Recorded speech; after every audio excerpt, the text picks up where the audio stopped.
You may write me down in history with your bitter, twisted lies. You may trod me in the very dirt, but still like dust, I'll rise.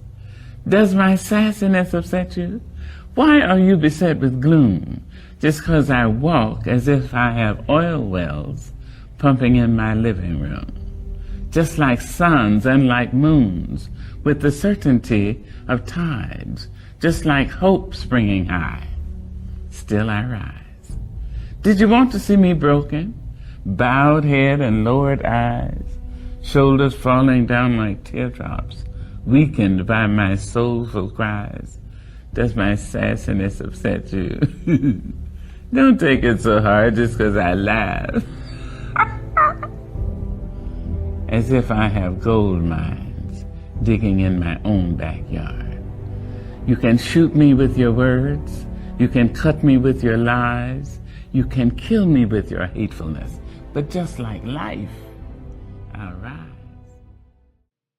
The First Amendment of the Bill of Rights states that Congress shall make no law respecting an establishment of religion, or prohibiting the free exercise thereof, or abridging the freedom of speech, or of the press, or the right of the people peaceably to assemble, and to petition the government for a redress of grievances. The right to assemble means that Americans have the right to protest. Protesting has been important throughout history. Protest has proven to make change in the past, such as Bonus Army March on Washington for Jobs and Freedom, Million Man March, and many more. One of the earliest known protests dates back to Imperial Egypt, prior to 2700 BC, when graveyard workers had a sit-down strike protesting their hours. Since then, protesting has come a very long way. Today we have protesting online. There are Twitter activists who protest through tweets and hashtags. This has coined the name #activism. Notable hashtags include I Stand with Ahmed, Not One More, Kony 2012, Black Lives Matter, Why I Stayed, Shout Your Abortion, Me Too, and many more. #activism has been criticized in many ways. People are wondering, is it effective? To the point that they don't know what to do. Now, this is really empowering for governments because if you're a social movement, if you want social change, you need to convince people of certain things.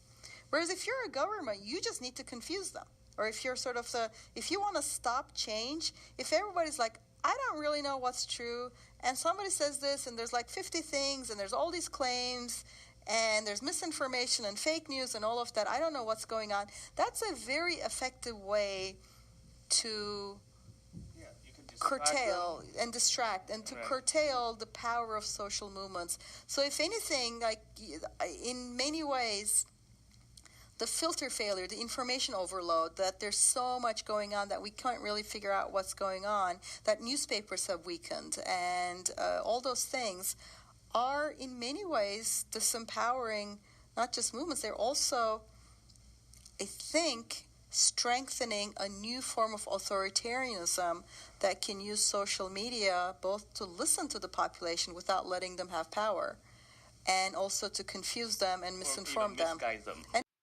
Another popular Twitter hashtag is #TakeTheKnee. Colin Kaepernick taking the knee during the national anthem to protest police brutality.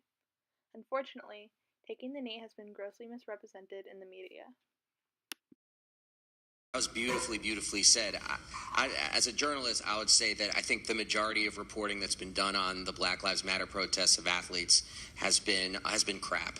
And the other C word I would use to describe it is cowardly. And I believe it's been cowardly for a lot of the reasons that Ben said. See, Mike Wise is here from The Undefeated. Leslie's here from Think Progress. And both of those sites have been terrific on this question. And they're not terrific, though. This is what's so important, because I agree with every last bit of analysis. They're not cowardly because they're actually reporting on what the athletes are saying. And the cowardice of much of the media's reporting on this has been they don't actually say what Colin Kaepernick or what these 10, 11-year-old kids in Beaumont, Texas, and everybody in between, what they're actually kneeling for.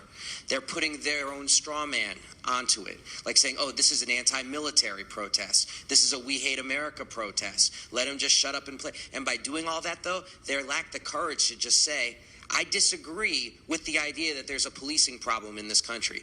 I mean, I personally think we have a terrible policing crisis in this country with unarmed people getting killed, people of color getting killed. But if you don't think that, I think you have a responsibility as a journalist, and especially an editorial writer like David Brooks, to make that damn case and argue your point.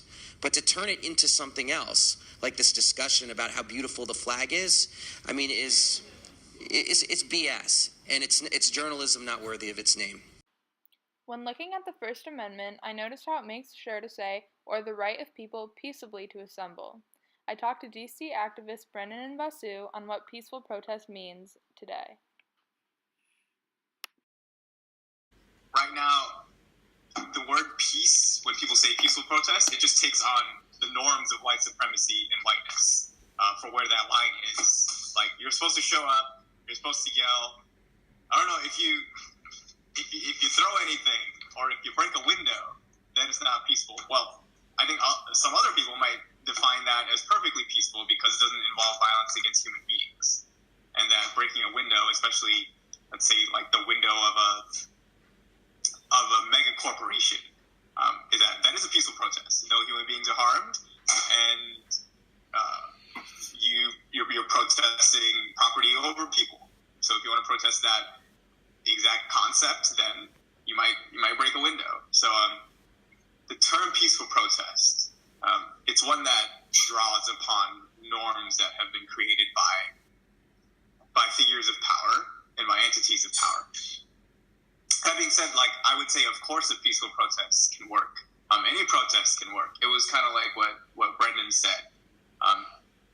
You might need escalating tactics to make something work, but you can start out with people showing up in a location and meditating together. And if that works, there's nothing else you need to do. You don't even need to open your mouth.